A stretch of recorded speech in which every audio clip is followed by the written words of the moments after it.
On July 20th, 1974, Turkish forces invaded Cyprus after the fascist Greek military junta and terrorist organization AOKB launched a coup against Cypriot President Archbishop Makarios in an effort to enforce their policy of enosis, the union of Cyprus with Greece.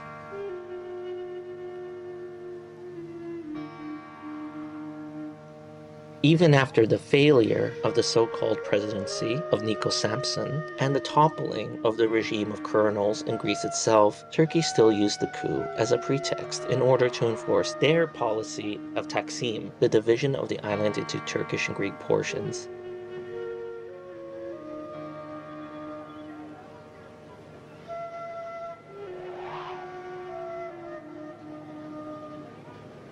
For the last 50 years, generations of Cypriots have advocated for a solution to the Cyprus issue, to no avail.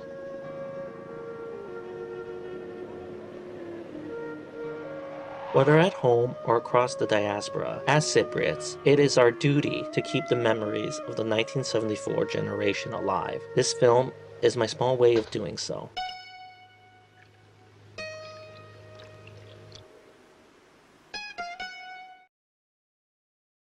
That coup with Makarios, see the news, you see Makarios, he says, I'm still alive. I'm in Paphos. He managed and he went through the mountains. And he went to our city in Paphos, to the station. It's another radio there.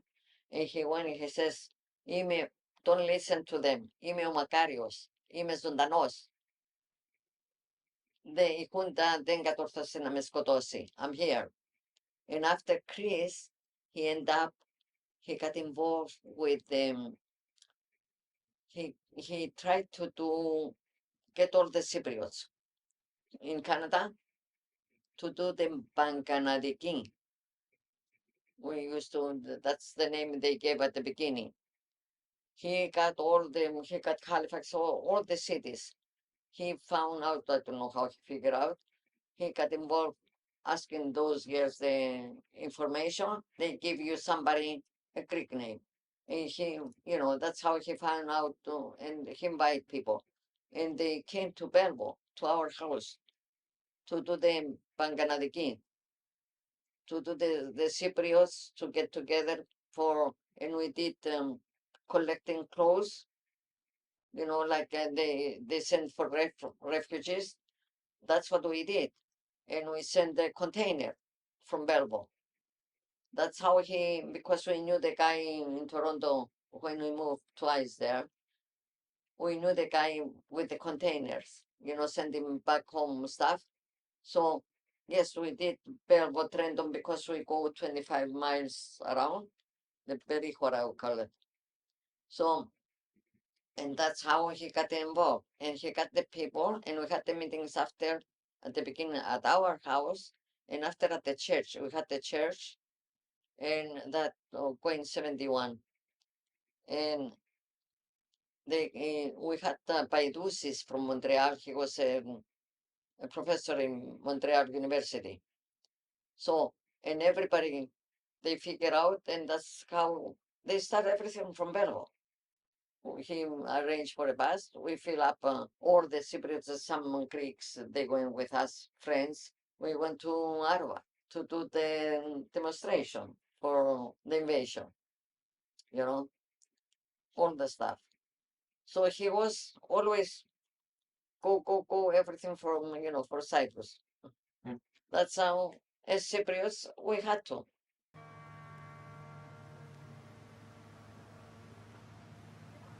Seeing those protest photographs from 50 years ago had a transporting effect on me, which led me to reflect on the most pervasive images from 1974. Those of loved ones holding photographs of their missing relatives. Images within images. Images that have a haunted specter. That connect all us Cypriots, at home and abroad, to the tragedy of 1974, as we all have relatives who went missing, or who died. or who became refugees in their own country, or who migrated elsewhere because of 1974.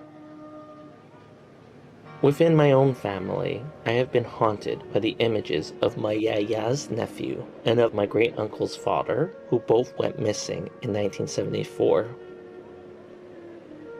What strikes me most is how similar their photos are to the others. The missing are frozen in time, while we move forward. Femi's fate haunted me in particular, not just because he was only 19 at the time of the invasion, but also because I have seen his home and the monument dedicated to him and the other victims from Gambos. First in images from before I was born,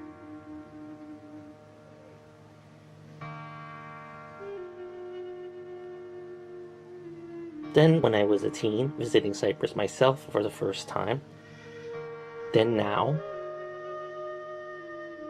After his remains were found and he was given a proper burial, they named the street after him in Gambos.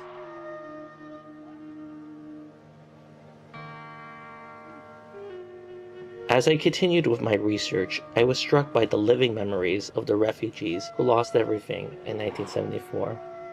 Early in the morning, about 5 o'clock in the morning, we heard explosions. And we realized that they are approaching towards Famagusta. Cleo was expecting a baby any day. So my mother was with us to help her with a new baby. And she had a suitcase ready for her, for the baby. But when we heard the explosions, we woke up at 5, we got into our car, and we went to another village close to Larnaca, where a friend of ours had his parents' house there. And we moved there, and there were another 50 people staying there, because there was nowhere else to stay. The ladies were sleeping indoors and men were sleeping outdoors in the open. It was summertime, so it wasn't cold. And we, after that, stayed about a week, and then we moved to Larnaca. So we were working there, both of us. And my mother was looking after our son. But 2 days after we left Famagusta, while we were in Aachen, in that village with the other refugees, Cleo was ready to give birth. And we didn't know what to do, where to go. But there was a Cypriot that was born in England, and he was on holidays in Cyprus. And he said to us, "Don't worry, I'm a British subject. I'll take you to the British military hospital, not very far from there." It was in a British base. So he took us there, and that's where Cleo gave birth the next day, next morning, or that evening. That evening. After that, we moved to Larnaca, as I said. So we rented a house, and we were waiting to go back. 2 years passed, and nothing was happening. So Cleo had a brother in Melville, Saskatchewan, Canada. And we asked him, we told him that we would like to move to Canada, and he sponsored us to come here. It was hard because when I went to the hospital, to the base, to give birth to my son, I couldn't stay for the next day, I have to leave the hospital and go back to the house that we used to stay. And I couldn't do anything, even to wash my baby's clothes, because I was tired and because I just gave birth and I was crying all the time.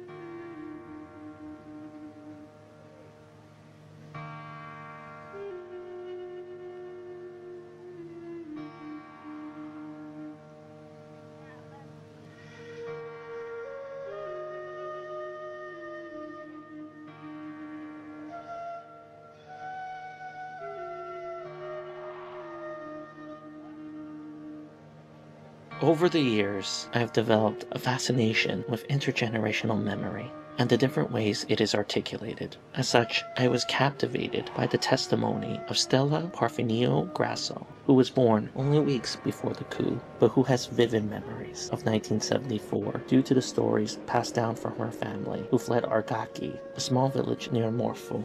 In the second wave of the invasion, we could hear the tanks coming, we could hear the bombs falling. My mom had a difficult decision to make. My dad's mom had relatives in Yerajes, in the mountains. And my grandparents wanted to take their children, the younger children who were too young to serve, and their grandchildren to safety in the mountains. And my mom didn't want to leave her parents, right? Like the village for us is family. If you weren't related by blood, you had a relation to these people. There was a sense of community. It was, it's not just the building. It's not just the municipality. It's the people. She could not make the decision to leave her family. And her mother took her and said, "You have a young child. Go where you're going to be safe. If we have to leave, we can go and, camp out under a tree. But you have a child, you need to go with your in-laws, find a roof to put over your head, and be safe until we can come back." So my mom packed up hurriedly, and I was 2 months old, crying constantly. And the the extended relatives were looking at my mom with pity. Here she is, a single woman with a child, constantly crying. She has no idea where her husband is, no idea where he's stationed, if he's safe or if he's in danger. My grandfather asked around and found out, oh yeah, Naki is in this village. So my grandfather went and found my dad and brought him to Yerajes, where we were. We still didn't know where my mom's family was. And we stayed there a little while, but my mom really needed to find out what happened to her family. So we hop into the car. My dad turns on the ignition, and the 8-track starts playing. And it's George Dalaras. And the song that's playing is Iprosfia. George Dalaras his parents are refugees from Smyrna. So he was raised in Athens. So his story parallels mine in that we were refugees raised outside of our homes. He's also the UN ambassador for refugees at one point. His story, Iprosfia, the state of refugees, is the ships are coming and going full of refugees. Where are we going to land? On what piece of soil are we going to find home? What they call home. The father is crying for his son. The mother is crying for her son. The wife is crying for her husband. Where are they? How are we going to find each other? And my mom turns to my dad and says, I guess it's our turn now. Any siramas tora.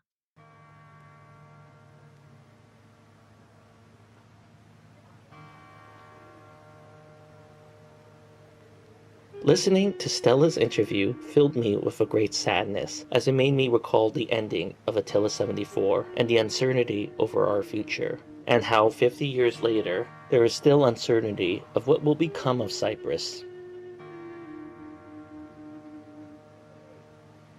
Cyprus has survived many conquests, Roman, Frank, Venetian, Ottoman, British, always remaining with our Cypriot heritage intact.